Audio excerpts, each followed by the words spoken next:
সৈয়দ রেজওয়ানা হাসান সাবেক উপদেষ্টা,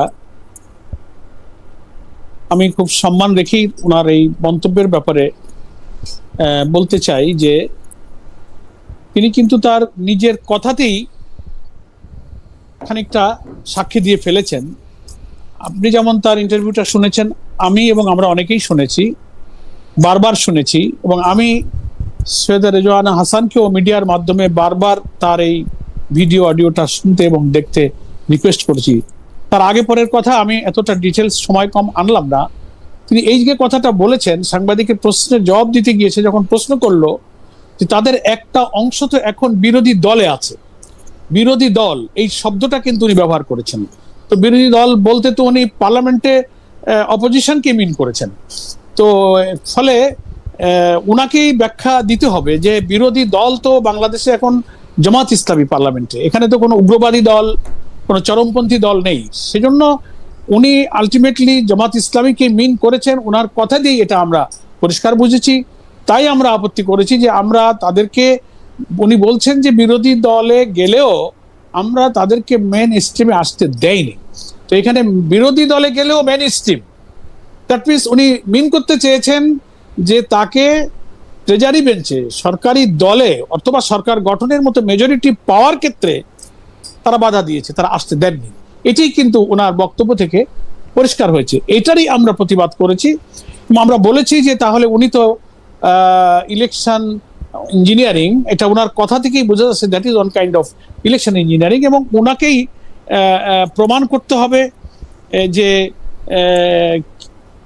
ওনার সঙ্গে এই কাজে আর কে কে জড়িত ছিল, এবং উনি নিজেই এটার একটা আত্মস্বীকৃত ইলেকশন ইঞ্জিনিয়ারিং এর রাজসাক্ষীর মতো কথা বলে ফেলেছেন, এবং এটা উনি পারেন কিনা যে আমরা আসতে দেয়নি। তো যাদেরকেই হোক, সেটা Jamaat Islami whatever you like, আপনি যে কোনো একটা দলকে, একজন সাবেক উপদেষ্টা যিনি একেবারে সদ্য বিদায় নিয়েছেন, তিনি যে কাউকেই হোক আসতে দেয়নি, এই কথাটা কি বলাটা ডেমোক্রেটিক?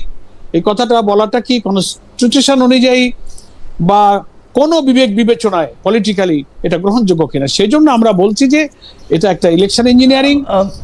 আর অধ্যাপক পরোয়ার, আপনি যদি আমাকে একটু সময় দেন, সৈয়দ রেজওয়ানা হাসান এটার ব্যাখ্যায় বলছেন যে মাজারে হামলা, আউলদের উপর নির্যাতন, নারীদের নানা কটূক্তি, আপনি সেটাকে কিভাবে দেখেছেন? সেই সময় উপস্থাপকদের এই প্রশ্নের জবাবে তিনি বলেছিলেন যে এইটার ক্ষেত্রে নারী সমাজ যেমন প্রতিবাদ করেছে, লিগ্যাল নোটিশ দিয়েছে, সরকারও কথা বলেছে। আমার মনে আছে এটা নিয়ে কিন্তু জামাত ইসলামীও কথা বলেছে। আসলে জামাত ইসলামী এই ব্যাপারগুলিকে সমর্থন করে নাই, মানে আমার একদম স্পষ্ট মনে আছে জামাত ইসলামী। এর ফলে তারা ক্ষমা চেয়েছে, সৈয়দ রেজওয়ানা হাসান বলছেন এর ফলে তারা ক্ষমা চেয়েছেন। সেই সব কটূক্তি করা শক্তি যেন মেইন স্ট্রিম, মানে সমাজে প্রাধান্য সৃষ্টিকারী না হয়, সেটার বিষয়ে আমাদের কাজ করতে হবে। মানে এইটা উনি বলছেন, সেই সব কটূক্তি করা শক্তিকে মেইন স্ট্রিম দেওয়া হয় নাই। এর মাঝখানে একটা প্রশ্ন ছিল, উপস্থাপক যে প্রশ্নটা করছেন যে এই নির্বাচনের কথা বলছে, যে বিরোধী দলের কথা বলছে, তখন উনি বলছে যে আমি কোনো দলের নাম উচ্চারণ করিনি, আর বিরোধী দল তো অবশ্যই মেইন স্ট্রিম। সুতরাং যেটা বলার চেষ্টা করা হচ্ছে তা অবান্তর, ভুল ব্যাখ্যা দিয়ে। আমি একটু অধ্যাপক পড়ার আরেকটু বলি যে এই ইলেকশন ইঞ্জিনিয়ারিং এর ব্যাপারটা, সৈয়দ রেজওয়ানা হাসানের এই বক্তব্য, যেটাকে আপনি রাজসাক্ষীর কথা বলছেন, আমরা কিন্তু খেয়াল করতেছিলাম যে সৈয়দ রেজওয়ানা হাসান সহ আরও বেশ কিছু উপদেষ্টা যাতে লেভেল প্লেইং ফিল্ড হয়, অর্থাৎ বিএনপি যাতে একচেটিয়া প্রাধান্য না পায়, তার জন্য অনেকখানি চেষ্টা করেছেন। সেটা কি তার উপরে উল্টাটা চাপানো হইতেছে কিনা, সেটা হচ্ছে আমার প্রশ্ন। না, আপনি ওই প্রথম প্রশ্নটা একটু পরিষ্কার করে সামনে গেলে মনে হয় ভালো হয়। জি জি, এই যে সাংবাদিক যে প্রশ্নটা করলো যে তাদের একটা দলই তো, বা তাদের একটা অংশই তো বিরোধী দলে গেছে, এই যে বিরোধী দল বলতে উনি জামাতকে মিন করেছেন, এটা বুঝতে আর কষ্ট হয়নি, এবং আমরা তাদেরকে আসতে দেয়নি। তো আসতে দেয়নি মানে কোথায় আসতে দেননি?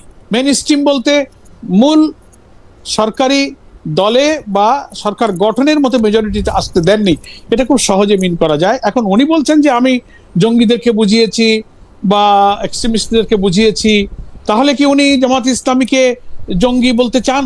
বাংলাদেশের পার্লামেন্টে কি Okay. কোনো জঙ্গি দল আছে? নিবন্ধিত সব রাজনৈতিক দলগুলিতে ইলেকশন অংশ নিয়েছে। বাংলাদেশের পার্লামেন্টে তো কোনো চরমপন্থী, কোনো জঙ্গি কোনো দল নেই। তো উনি এই কথাটা যে বলে আমরা মনে করি ভুল করেছেন। এটাতে লম্বা না করে, হতে পারে মানুষ কথা বলার সময় অনিচ্ছাকৃত ভুল হতে পারে। উনি যদি সিনসিয়ার থেকে থাকেন, জামাত ইসলামের অনেক নেতৃবৃন্দের সঙ্গে, কার্যক্রমের সঙ্গে উনি পরিচিত, উনি ঘনিষ্ঠ, আমার সঙ্গেও যে ওনার অনেক বিভিন্ন সময় কথা হয়েছে, ফলে তার একটা অংশ বিরোধী দলে আছে। সাংবাদিকের এই প্রশ্নের পরেও উনি এটা বললেন যে আমরা তাদেরকে আসতে দেয়নি। এই জায়গাটাই হচ্ছে আমাদের কথা। ওকে, অন্য আগে পরে উনি যাদের কথা বলেছেন নিশ্চয়ই বলতে পারেন। আমরা সবসময় জামাত ইসলামী, জঙ্গিবাদ, চরমপন্থা যা যা উনি বলেছেন এগুলো কখনো ইসলাম কখনো সমর্থন করে না। আমরা এই কাজগুলো সবসময় প্রতিবাদ করেছি খালিদ ভাই। ওকে।